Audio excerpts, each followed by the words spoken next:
kayo nagdadaan dito. Salamat po sa ano kahit may mga diskusyon na tayo. Pero meron po sila.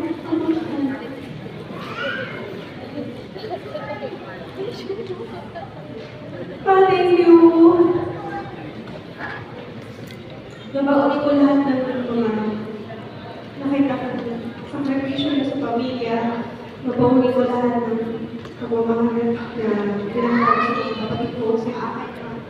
Nalala ko naman ganoong school at ako tumatapos na yun, nasilip lang kita na nakakalit. Nakapit pa rin sa iyo. Kasi sabi ko, isang araw, nabago na. Yung nakakita, umalis na lang ako. Nakapit na sa iyo. Pero, huwag ka mag-alala na sa mabuting kamay ako.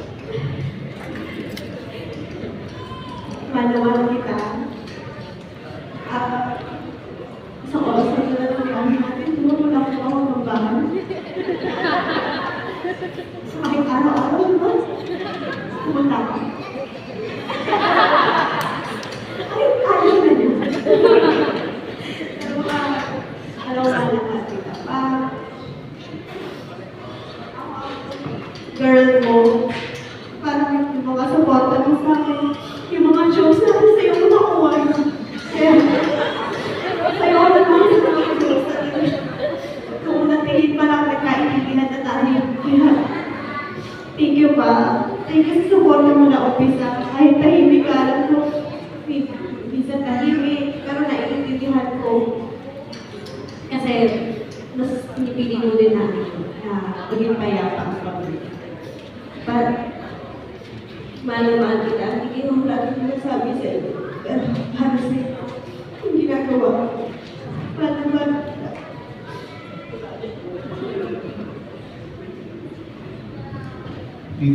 Mama, di?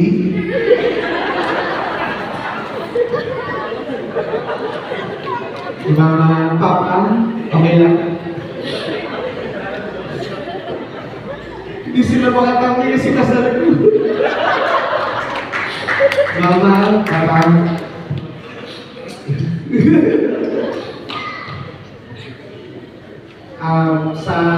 Sa mga ilang din po na nakasama ko kayo, alam ko po hindi yun marami. Ang dami ko po natutunan sa una kung paano magpalaki ng isang Marjorie. Paano nyo nagabayan na maging si Marjorie ay si Marjorie. Kaya nagpapasalamat po ako sa lahat ng alam mo sinacrifice ninyo. Hindi naman po nakukwento lahat sigurado. Pero kahit konti pa lang po yung kwento natin,